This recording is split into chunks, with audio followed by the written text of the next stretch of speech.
आप सभी शिक्षक साथियों को मेरा नमस्कार। साथियों, जिले के अंदर समायोजन को लेकर के इस समय जो है कई सारी विसंगतियां आ रही हैं और लगातार शिक्षकों का कहना है कि पहले इसकी विसंगतियों को दूर किया जाए और जो सही से रूल हैं उनको बनाया जाए जिससे कि शिक्षकों को समस्या ना हो। तो इस संबंध में जो है समायोजन से में जो समस्या आ रही हैं उसको लेकर के उत्तर प्रदेश के प्राथमिक शिक्षक संघ ने एक पहल की है और एक लेटर जो है लिखा हुआ है जो कि माननीय राज्य मंत्री जी स्वतंत्र प्रभार बेसिक शिक्षा उत्तर प्रदेश लखनऊ को। जी हाँ साथियों, इस संबंध में जो है उत्तर प्रदेश के प्राथमिक शिक्षक ने जो है आवाज़ उठाई है और इससे संबंधित एक पत्र लिखा है। तो आइए देखते हैं उस महत्वपूर्ण पत्र को कि उस पत्र में जो है कौन सी विसंगतियों की ओर इशारा किया गया है और अगर इतनी सारी विसंगतियां हैं तो इनको पहले समाधान करना चाहिए जिससे कि मामला कोर्ट में जो है अंत में ना फंस जाए और साथ ही साथ जो वास्तविक में चीज़ें हैं उनका निदान होना भी आवश्यक है। तो चलिए चलते हैं उस पत्र की ओर और आइए देखते हैं उस पत्र में कौन से प्रमुख बिंदुओं को उठाया गया है। साथियों, यहाँ पर आप उस पत्र को देख सकते हैं जो कि उत्तर प्रदेश की प्राथमिक शिक्षक संघ ने लिखा है जिसके अध्यक्ष हैं डॉक्टर दिनेश चंद्र शर्मा और डेट आप देखें तो 21/8/2024 मेंशन है। सेवा में माननीय राज्य मंत्री जी स्वतंत्र प्रभार बेसिक शिक्षा उत्तर प्रदेश सरकार लखनऊ। विषय उत्तर प्रदेश बेसिक शिक्षा परिषद विद्यालयों में कार्य शिक्षकों के समायोजन के संबंध में। आदरणीय महोदय, उपयुक्त विषयक सादर अवगत कराना है कि उत्तर प्रदेश बेसिक शिक्षा परिषदीय विद्यालयों में कार्य शिक्षकों के समायोजन की प्रक्रिया गतिमान है। समायोजन प्रक्रिया में शिक्षकों से प्राप्त आपत्तियों के संबंध में बिंदुवार विवरण निम्नवत है। तो देखिए, पहला पॉइंट लिया गया है कि सरप्लस प्रधानताओं का चिन्हांकन। समायोजन की प्रक्रिया में ऐसे प्राथमिक विद्यालय जहां छात्र संख्या 151 से कम है में कार्य प्रधान को सरप्लस के रूप में चिन्हांकन करते हुए समायोजन करने की प्रक्रिया गतिमान है। वहीं शिक्षा का अधिकार अधिनियम 2009 जो कि उत्तर प्रदेश सरकार द्वारा वर्ष 11 से लागू किया गया में प्राथमिक विद्यालय 150 छात्र संख्या तथा उच्च प्राथमिक विद्यालय 100 छात्र संख्या होने पर ही प्रधान तैनाती का नियम बनाया गया जो कि पूर्णतः शिक्षा एवं शिक्षक हित में नहीं है क्योंकि किसी भी संख्या के संचालन उसके प्रधान का होना आवश्यक है। इस नियम पर संघ ने आरंभ से आपत्तियां दर्ज कराई जिस पर समय समय पर सरकार द्वारा सहमति प्रदान की गई। तो इसमें जो है आपत्ति थी उसमें देखिए आप कि वर्ष 11 में जब शिक्षा का अधिकार अधिनियम उत्तर प्रदेश में लागू किया गया तब माननीय सुश्री मायावती जी के मुख्य मंत्रित्व वाली सरकार थी। उत्तर प्रदेश प्राथमिक संघ के प्रतिनिधिमंडल ने तत्कालीन सचिव बेसिक शिक्षा उत्तर शासन से वार्ता की एवं अवगत कराया कोई विद्यालय प्रधानाध्यापक के अनुपस्थिति में संचालन किया जाना संभव नहीं है क्योंकि कोई भी सहायक अध्यापक प्रधान पद के अतिरिक्त उत्तरदायित्व का प्रभार स्वीकार नहीं करेगा। तत्कालीन सचिव उत्तर प्रदेश शासन ने संघ के उपरोक्त अनुरोध को स्वीकार किया तब प्रदेश में किसी प्रधान का समायोजन नहीं किया गया। ठीक है, तो ये 2011 की बात है। बताया गया कि उसके बाद से जो समायोजन नहीं किया गया। उसके बाद आप देखें अगला पॉइंट क्या बताया कि 12 से 17 तक उत्तर प्रदेश में माननीय श्री अखिलेश यादव जी के नेतृत्व वाली सरकार थी। उत्तर प्रदेश के प्राथमिक शिक्षा संघ के प्रतिनिधिमंडल ने तत्कालीन माननीय बेसिक शिक्षा मंत्री श्री राम गोविंद चौधरी जी से प्रत्येक विद्यालय में प्रधान पद पर तैनाती की मांग की। माननीय श्री राम गोविंद चौधरी जी ने संघ के अनुरोध से सहमति होते हुए स्वीकार किया कोई भी विद्यालय प्रधान तैनाती बिना सुचारू रूप से संचालन नहीं हो सकता है।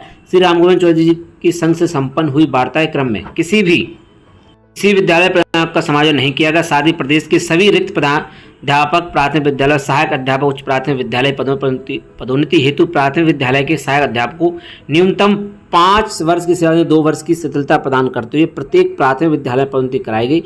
जब उत्तर प्रदेश बेसिक शिक्षा परिषद द्वारा शिथिलता प्रदान करने 150 से कम छात्र संख्या वाले प्राथमिक विद्यालय प्रधान अध्यापक के पद पर प्रत्येक जनपद में पदोन्नति हेतु निर्धारित समिति द्वारा पदोन्नति एवं पदस्थापन की गई तो ऐसे प्रधानाध्यापक को सरप्लस घोषित करने नियमानुसार नहीं है।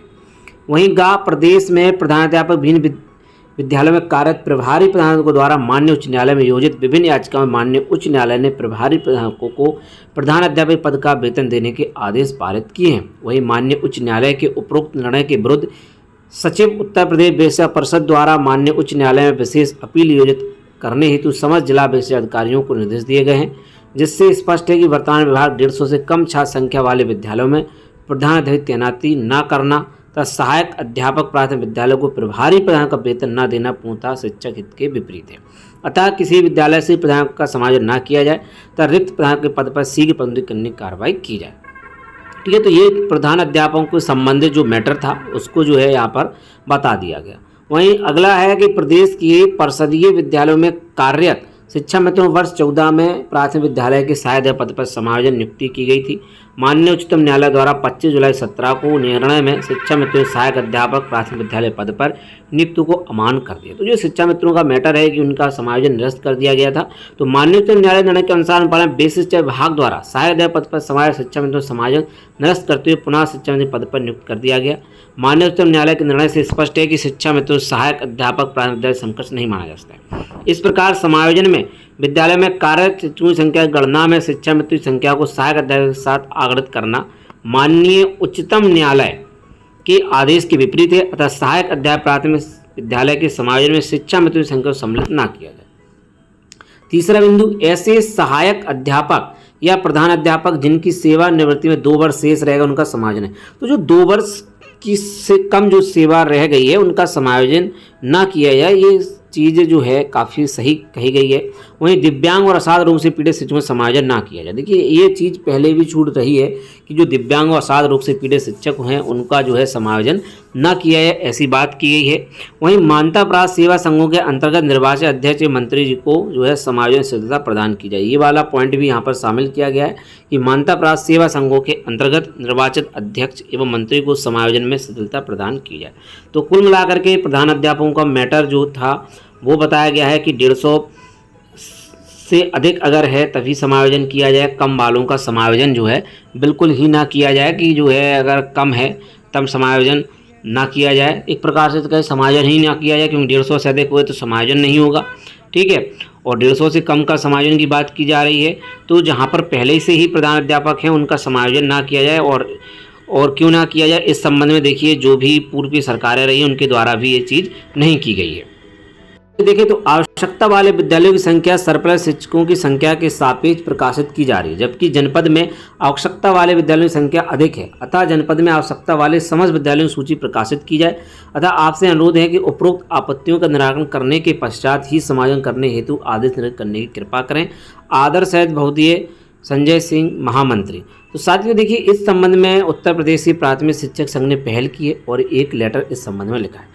साथ ही साथ कोर्ट में मैटर भी चल रहा है और की जो है शिक्षकों को अगर आपत्ति है समायोजन संबंध तो वो आपत्ति दर्ज करा सकते हैं। साथ ही साथ कनिष्ठ और वरिष्ठ का मामला भी चल रहा है। आज भी इस संबंध में सुनवाई थी जिसमें जो है फाइनली जजमेंट अभी तक नहीं आ पाया है और 23 तारीख को इसमें फिर से सुनवाई होने वाली है। तो कुल मिलाकर के जो समायोजन में जो विसंगतियां आ रही हैं कि जो है जहाँ पर शिक्षा मित्र हैं वहाँ पर जो है विद्यालय में शिक्षकों को नहीं रखा जाएगा। अगर एक शिक्षा मित्र जो कि 16/8/24 का जो आदेश जारी हुआ था उसकी मैं बात कर रहा हूँ, उसमें जो आदेश जारी हुआ था उसमें कई सारे नियम जो है जारी किए गए थे, उससे संबंधित चैनल पर वीडियो है, आप उसको देख सकते हैं। तो इसमें देखिए कनिष्ठ वरिष्ठ को लेकर के मामला तो कोर्ट में चल ही रहा है, साथ ही साथ पूरी समायोजन की प्रोसेस का भी मुकदमा चल रहा है जिसमें जो है अनुमति तो दे दी गई समायोजन करने की। और अभी हाल ही में जो एक नया ऑर्डर आया है जो कि 69,000 शिक्षक भर्ती का, वो भी इस पर इम्पैक्ट डाल रहा है। कुल मिलाकर इस प्रक्रिया को जो है अगर कुछ दिनों के लिए छोड़ दिया जाए यानी कि रोक दिया जाए, जब 69,000 शिक्षक भर्ती का मामला सॉल्व हो जाए तब इस प्रक्रिया को करना चाहिए, क्योंकि 69,000 शिक्षक भर्ती का मैटर इसमें काफ़ी हद तक प्रभाव डाल रहा है। जिस प्रकार से अंतर जनपदीय स्थानांतरण जब हुए थे तो महिला टीचरों को 69,000 शिक्षक भर्ती के मामले में रोक दिया गया था। तो अब इस प्रक्रिया में जो है देखिए शासन क्या करता है, क्योंकि यह प्रक्रिया कहीं ना कहीं प्रभावित हो रही है और कई सारी चीज़ें हैं जो कि प्रधान अध्यापकों को जो समायोजन हो रहा है उसमें काफ़ी जो है विरोध देखने को मिल रहा है और हो सकता है कि इस प्रक्रिया को बहुत जल्द रोक भी दिया जा सकता है, इससे इनकार नहीं किया जा सकता। फिलहाल कई जनपदों की सूचियाँ भी जारी हो चुकी हैं, 17-18 जनपदों की सूची अभी तक जारी हो चुकी हैं जो कि 16/8/2024 के आदेश के बाद यानी कि प्रधान अध्यापकों की सूची भी जारी हो रही है। तो आप व्हाट्सएप ग्रुप और टेलीग्राम ग्रुप से जुड़ सकते हैं जहां पर आपको इन सूचियों को प्राप्त हो जाएंगी। तो साथियों और भी अन्य अपडेट के लिए जुड़े रहें शिक्षा भाई यूट्यूब चैनल पर। तो साथियों मिलते हैं किसी नेक्स्ट वीडियो में अपडेट के साथ, नई जानकारी के साथ। जय हिंद।